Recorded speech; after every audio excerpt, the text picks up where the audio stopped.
I'm no expert as a backyard Oklahoma gardener, but there's one thing you need to know about suburban planting in Mississippi. I'm Madeline, and I love to plant native plants.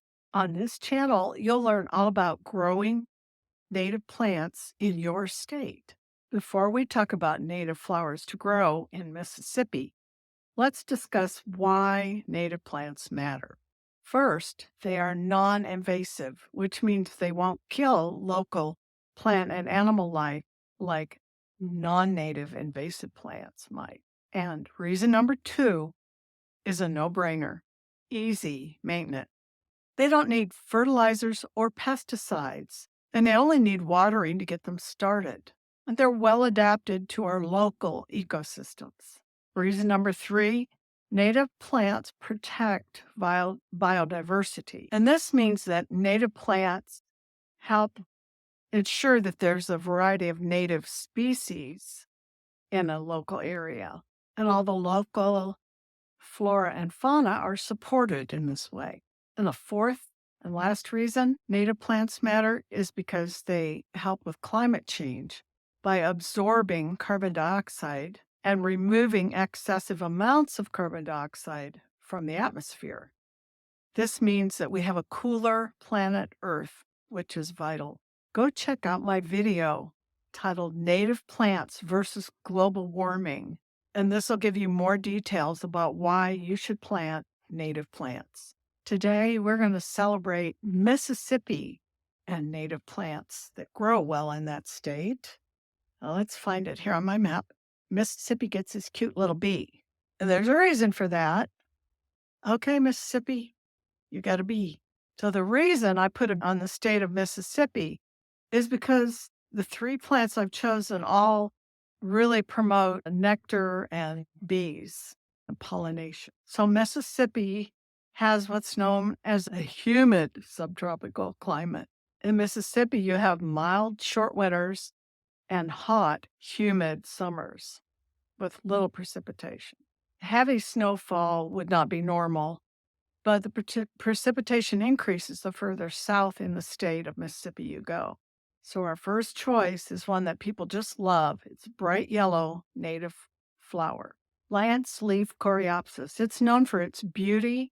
So lance leaf coreopsis has buttery yellow flowers, and it's typically found in prairies, meadows, and roadsides in the wild.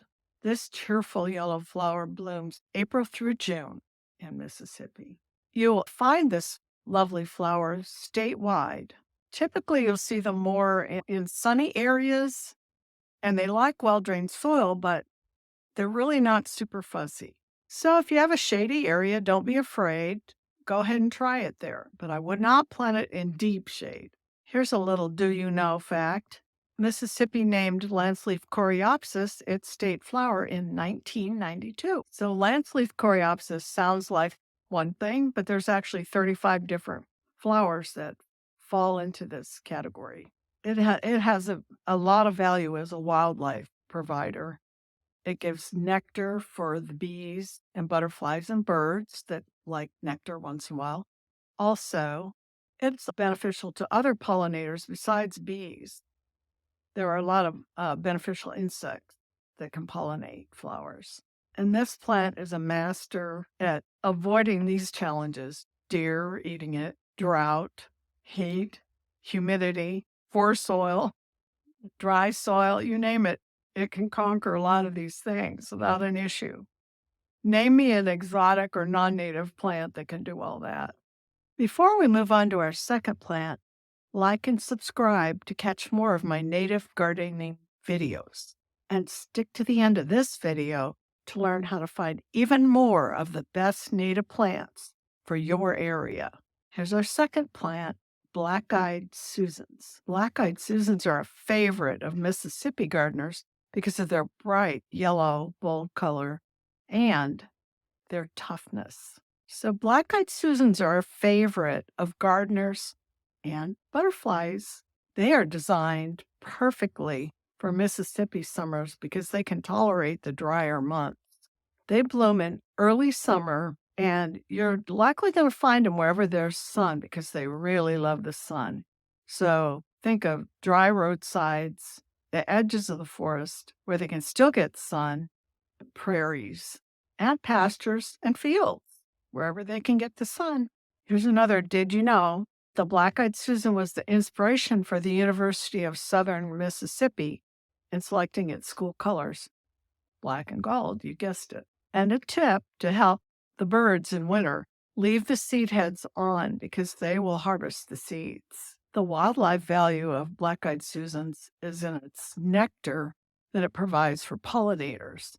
But in addition to that, the seed heads, if left on, don't be a super neat gardener for that reason. Leave those seed heads on. Songbirds will come and eat them in the winter, and especially the American goldfinch. And that bird is such a bright, happy tone in the wintertime when it's kind of dreary. So think of the goldfinch. Don't cut the seed heads off. And if you really want to get into the butterfly larva host thing, which is not my forte, it is a larval host plant for the wavy-lined emerald and the silvery checker spot. Another reason to grow it. So if you plant black-eyed Susan, you're going to attract pollinators, including bees, butterflies, and beneficial insects, as well as songbirds for the seeds and the nectar. And this tough plant is resistant to pollution as well as deer, dry soil, which it kind of likes, but not super dry, not like the desert. With that being said, I think I'm a bigger fan than ever of this plant, and I'm going to be sure I get some this spring. Hi, these videos on native plants for your state are sponsored by Wire and Fire Jewelry. So we're on to our last of the 3 flowers that I chose for Mississippi. And it's going to sound a little weird, the New England aster. So this New England aster can grow as tall as 6 feet. We'll talk about more about that in a minute. And the flowers are very showy when you see it blooming, and more in late summer and fall. It has tons of purple flower heads, and it's just stunning. It's a knockout. So I was going to explain a little more about New England aster for Mississippi. And the USDA says that it grows across the country. It spans the continent from Quebec to Mississippi, actually. And I did mention that it blooms late summer and early fall. And that makes it especially beneficial for the migrating monarchs that we know are in trouble because they can get some nectar on their way down to Mexico. Unless you want really tall plants that kind of fall over, I highly recommend, it is recommended, that you cut them down by at least 1/3 in the spring. I just finished cutting mine. I'm in Oklahoma, and it about May 11th. I just chopped it down yesterday, and it's not a big deal. You just get some, like, I have hand hedge clippers. They're not electric or gas powered or anything. And you just go in there and chop them off and then sweep out the cut tops. So it sounds like a lot, but it isn't a lot to do it. And it'll give you a lot more manageable flower. So we didn't really talk about where you're going to find it, but it's all across the state. The wild ones are going to be along the roadsides and some in the ditches. Here's another little did you know on New England aster. When you crush the leaves, it gives off a odor like turpentine. So it's just lucky that it's a really wonderful flower. So on the wildlife value for this plant, it's just a long list. It provides nectar for bees of various kinds, native bees in particular, for the migrating monarchs, as I mentioned previously, and hoverflies, which I'm not sure what that is. I'm going to have to look it up. The seeds on the aster are actually eaten by small mammals. I guess that would include mice and sunbirds. Additionally, it's the host plant for the pearl crescent larva or caterpillar, and They're throughout the country when it's warmer, and they are year-round down in Mexico and deep south. Definitely plant this one, and you're gonna benefit butterflies, bees, all other pollinators, songbirds, and small mammals. And the very last positive thing for this New England aster is that it is deer resistant if you live out around where there's deer. Are you ready to jump in and plant native plants in your area? Because I would love to help you.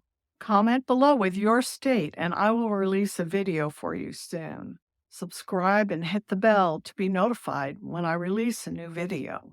And I'm releasing a video for every state in the US on the best native plants for your area. You can get step-by-step help today to find your best plants by downloading my free How to Find the Best Native Plants in Your Area here.